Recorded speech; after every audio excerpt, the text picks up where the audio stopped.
Tem certos crimes que marcam, né? Eles vão muito além das manchetes do dia. Eles ficam na memória do país, levantam debates sobre justiça, sobre segurança, sobre a gente como sociedade. Hoje, vamos mergulhar em 4 casos que, de maneiras diferentes, abalaram o Brasil profundamente. E essa frase, olha, ela resume tudo. Não foram só tragédias que aconteceram aqui dentro. Foram histórias que ecoaram lá fora, que acabaram expondo feridas sociais e problemas no nosso sistema que, infelizmente, continuam bem presentes. Então, qual vai ser o nosso caminho hoje? A gente começa com um assassinato que parou o mundo do entretenimento. Depois, vamos para um crime que foi um atentado contra o próprio Estado. Em seguida, um ato de violência brutal que aconteceu em plena capital do país. E, por fim, um caso que mudou a nossa percepção sobre o que é crueldade. Para começar, a gente volta lá para 1992. O Brasil estava vidrado na novela de Corpo e Alma. Só que ninguém, absolutamente ninguém, podia imaginar que a ficção seria interrompida pela realidade da forma mais trágica possível, com o assassinato da protagonista, a atriz Daniela Pérez. A linha do tempo daquela noite é de arrepiar. Era um dia normal de gravação, sabe? O que deveria ser só a volta para casa virou uma emboscada. Horas depois, o corpo dela foi encontrado. E a verdade sobre quem tinha feito aquilo veio à tona bem rápido, deixando o país inteiro em choque. E aqui vem a parte que, sinceramente, ninguém conseguia acreditar. O assassino era o colega de cena dela, Guilherme de Pádua. Ele fazia o par romântico da Daniela na novela. E ele não agiu sozinho. Teve a ajuda da esposa dele, a Paula Tomás, que na época estava grávida.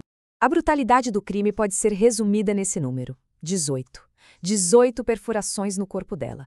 A perícia chegou a pensar que fosse uma tesoura, mas a autópsia confirmou que a arma era parecida com um punhal.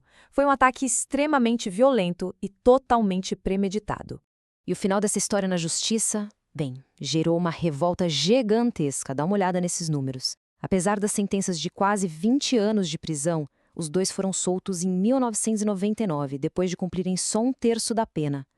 A indignação foi tão grande que a mãe da Daniela, a autora Glória Pérez, liderou um movimento popular que conseguiu mais de 1 milhão de assinaturas para mudar a lei.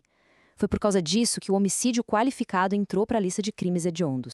Agora a gente muda de cenário para um caso que foi um ataque direto ao próprio sistema de justiça. Essa é a história de Patrícia Acioli, uma juíza que era conhecida pela sua atuação corajosa e muito firme lá em São Gonçalo, no Rio de Janeiro. Ela não era de brincadeira, sabe? Ela ia para cima do crime organizado sem medo, dando sentenças duras para traficantes, milicianos e também para policiais corruptos. E é claro que essa postura acabou colocando ela na mira de gente muito perigosa, o que rendeu inúmeras ameaças de morte. E, infelizmente, as ameaças se tornaram realidade. E da forma mais brutal possível. Voltando do trabalho, quando estava chegando em casa, a Patrícia foi surpreendida numa emboscada. Foi uma execução com 21 tiros. Esse crime foi visto não só como um assassinato, mas como um ataque à democracia, um ataque ao Estado brasileiro. Mas o que choca, mesmo nesse caso, é descobrir quem estava por trás de tudo. As investigações mostraram que 11 policiais militares foram os responsáveis por planejar e matar o juíza. E por quê? Porque eles estavam insatisfeitos com o trabalho dela. Um trabalho que combatia justamente as atividades criminosas deles mesmos. O nosso terceiro caso leva a gente para Brasília, para conhecer a história de Galdino Jesus dos Santos. Ele era um líder indígena da etnia Pataxó e estava na capital lutando por uma causa muito importante para o seu povo, a demarcação das terras deles. O que aconteceu com ele é uma sequência de crueldade e de uma terrível fatalidade. Na noite do Dia do Índio, uma ironia cruel, ele não conseguiu entrar na pensão onde ia ficar e acabou dormindo num ponto de ônibus.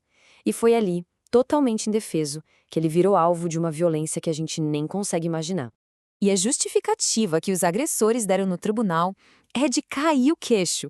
Eram 5 jovens de classe média de Brasília. Eles disseram que a intenção era só fazer uma brincadeira, que achavam que ele ia acordar e sair correndo. Uma forma de banalizar o ato que deixou o país inteiro chocado. E, mais uma vez, a gente vê um desfecho na justiça que deixou muita gente perplexa. Os 4 agressores, que eram maiores de idade, pegaram 14 anos de prisão. Só que eles cumpriram menos de 3 anos em regime fechado e já ganharam liberdade condicional em 2004. O adolescente que estava junto cumpriu só 4 meses de medida socioeducativa. Para fechar, a gente vai falar de um caso que, sinceramente, é um dos mais perturbadores da nossa história. É a história do pequeno João Hélio, um menino que tinha só 6 anos de idade. Tudo aconteceu em 2007, no Rio. Era um assalto a um carro. A família foi rendida, forçada a sair do veículo. Na correria, no pânico, a mãe e a irmã conseguiram sair, mas o João Hélio, não. O cinto de segurança dele prendeu e ele ficou pendurado do lado de fora do carro. O que aconteceu em seguida é algo que a gente nem consegue processar direito. Os assaltantes aceleraram o carro em altíssima velocidade, arrastando o corpo do menino por 7 longos e terríveis quilômetros. Uma distância que transformou aquilo tudo numa cena de horror, deixando o corpo dele irreconhecível.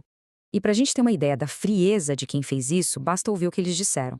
Durante o trajeto, outros motoristas tentaram desesperadamente avisar, buzinaram, gritaram. A resposta deles foi essa, ironizando a situação. Mostra uma falta de humanidade que a gente não consegue nem descrever. Olha, depois de passar por esses 4 casos, a gente percebe um padrão, né?